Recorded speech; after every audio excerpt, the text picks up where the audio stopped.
Hello everyone, I am William and welcome back to Minecraft. For the past couple episodes, we have been building this great big underground village. Last time we dug out the space we needed and finished up these buildings, which will serve as most of our enchanted book trading hall. And today we will finish building the village, starting off with an area for our final group of enchantments, those for fishing rods and tridents. Now, since fishing rods and tridents are both very nautically themed, I think I'll want to make a lagoon area over here. So let's start by digging out the area and filling it with water. Now, I don't want to dig out the whole quadrant, and I don't want it to be a perfect shape, so I think I'm just going to try to freehand it and just kind of see how things go. I think that looks like a good shape for the lake. Now let's give it some depth. That looks like, well, a dried up lake bed to me. Placing down some lanterns to make sure drown don't accidentally spawn. Let's start filling it in. Need to place down some blocks,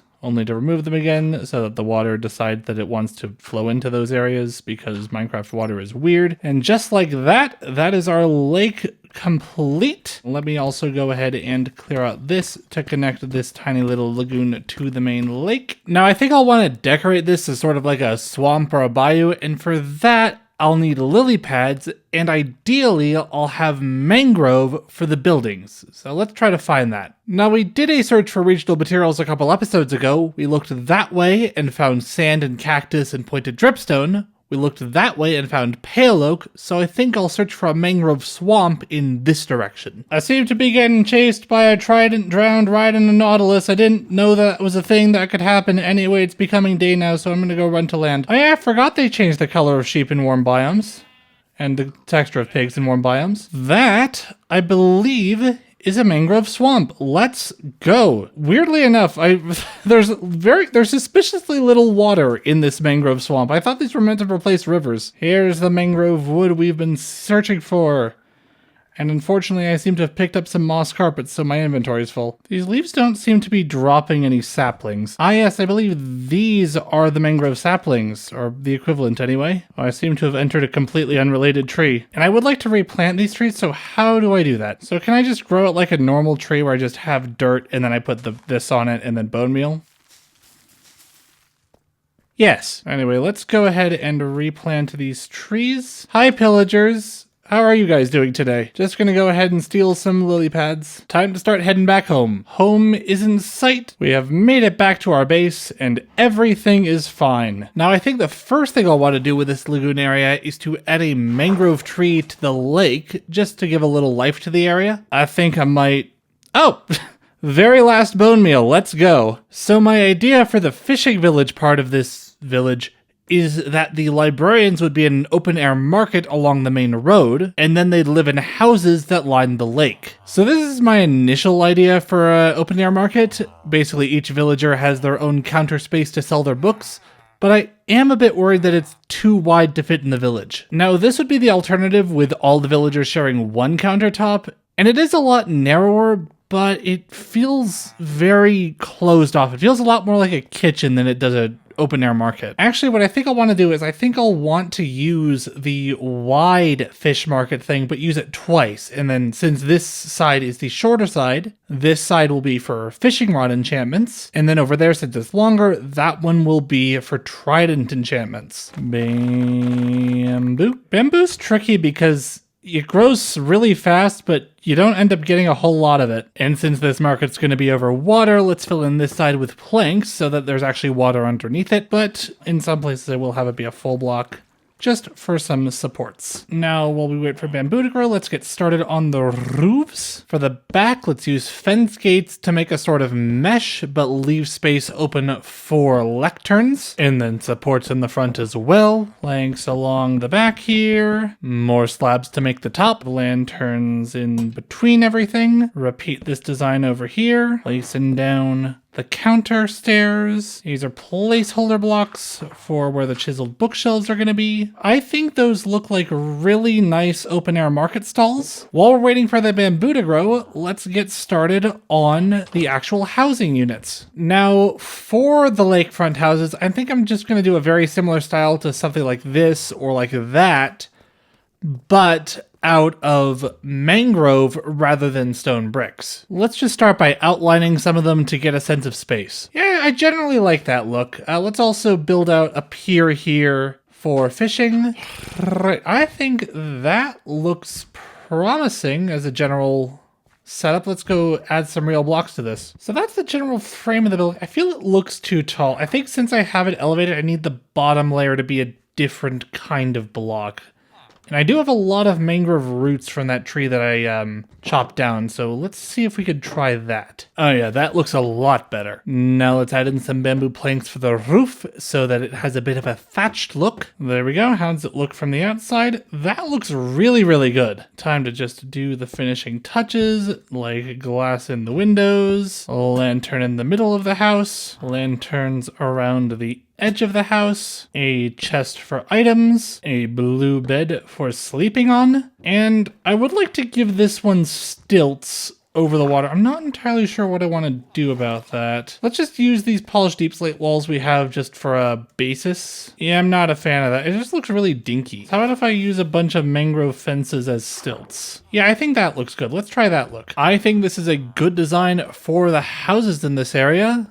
Now let's just go ahead and copy this to all the other ones. And just like that, the lagoon houses are complete. And I did notice while I was building that iron golems were getting stuck down here, and I think that's because I forgot to leave enough room between the houses. So I think I may want to move this pier somewhere else. Or I could add a staircase down. Yeah, I think I'll do that. I think I'll do that instead. I think I'll keep the pier here, but I'll add a staircase down into this area so the iron golems can escape. Hey, big guy, I'm just testing. Can you get out? Can you get out?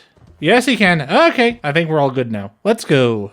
If one of the iron golems randomly decides to come and kill me, we know exactly why. Stairs there to make it look nice. Stairs here to make it look nice. I'm gonna make this out of slabs so that it's not too vertically intrusive. And it does need some support, and I think I'll want mangrove logs for that. I think that looks really good. Now we've built all the enchanted book shops, we need to make sure there's enough housing available so the librarians to staff the shops actually spawn in. So I checked the numbers. I'll need at least 41 villagers for all the enchantments I would want. And I currently have about half that many beds. So we're going to need to build ourselves some apartment buildings in this area and that area. I feel a good basis for this apartment block will be the Amtrak super ladder cars, because those do a good job of fitting a lot of people into a small space without feeling too cramped. So this is kind of what I have in mind for the apartments. Basically, there's 6 apartments here, all relatively small, just big enough for a bed and a chest. And then we'll have these 6 on this side, repeat the process over there,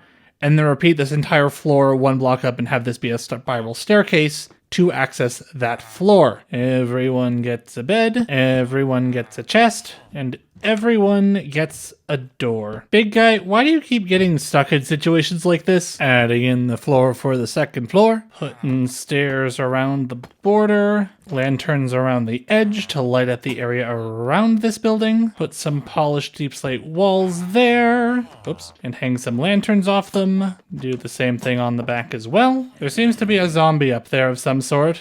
I'm guessing there's a cave right here, and that'll be really fun when I have to dig out this to build the ceiling. There are a lot of glow squid in my spider grinder right now. I don't know what it's about. The dark oak doors are just the best doors in the game, and I will not be hearing arguments to the contrary. I think that looks really good. I stepped into the fountain, but I think that looks really good. I think it fits in really well with the rest of the aesthetic I'm going for. There we go. Our apartment building is done. We now should have enough beds that every worker we want should have a place to sleep, and they should start spawning in soon. The only thing missing from it is the fact that it doesn't have a ceiling, and that's because it's currently dug into that cave. And so I think it's high time that I raise the ceiling just a little bit to fit all these buildings in. Similar to what I did on the big dig, I'm finding the perimeter first, and that way I can just go nuts in the middle. No, Marvin! Get back to work.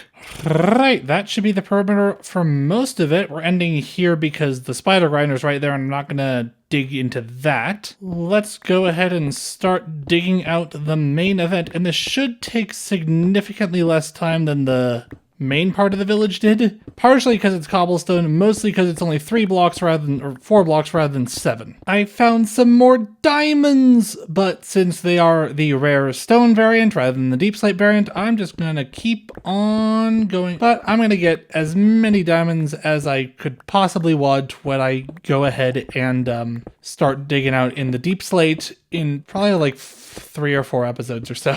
Ahaha, I think I have found the cave where all those zombie sounds were coming from. Let's just try to light up this place as best we can so nothing tries to spawn. And while nothing seems to have spawned, there's a creeper down there. Okay, that's enough caving for today. And just like that, this area up top has been cleared out. Let's go ahead and start tearing out the floor. Really sorry to all these guys who are in these rooms who are just sleeping and then having rocks fall in their face. While we're up here, let's go ahead and add in the roof. I'm just going to put a layer of slabs on top of everything. Let's also just make sure to light up the roof a little bit. I forgot that I can't put stuff on top of slabs.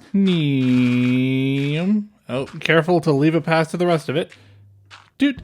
And just like that, we have cleared out the upper area. And now you can really see the detail on the tops of those buildings. Now the final step for village functionality is to create some pens for our animals. Let's start by getting ourselves a bunch of deep slate walls and closing off the pens, and then we'll figure out how to subdivide them from there. I think I've mentioned this before, but I really like walls in Minecraft. I think they're a very underrated block. There we go. So for this half, I think I'll have all of my livestock except for the sheep.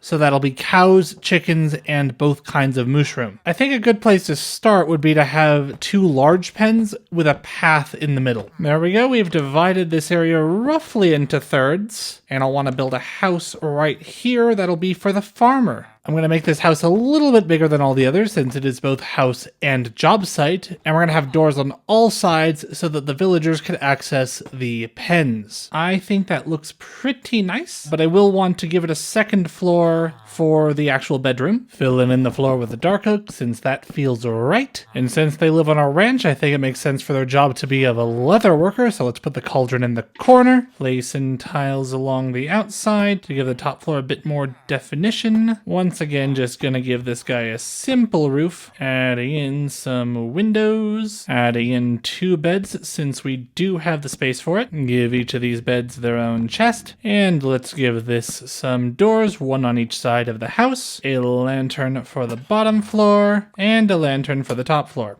Which I placed in the wrong space by accident. And since we'll want 4 pens here, let's just divide the big pens in 2. So then for the front 2 pens, we can access them directly from the house. For these further away pens, let's go add ourselves a little archway so that we can add a door, so that way the villagers can enter the pen. And for these doors, since they're not actually like interior to interior, I don't think the dark oak style works really well. And of the other door designs, I think copper might be my favorite. And fortunately, I have far more copper than I know what to do with. There we go. Let's also put in doors between the pens so that we can get between them easily. Now all the pens are connected. Now we just need to dig them out and replace everything with dirt so that we can have grass grow. Grass pathing it up. Let's also make sure that this area is properly lit up. And I think I should add a gateway to the back here as well. There we go. That's our pens done. Now we just need the animals. Come with me.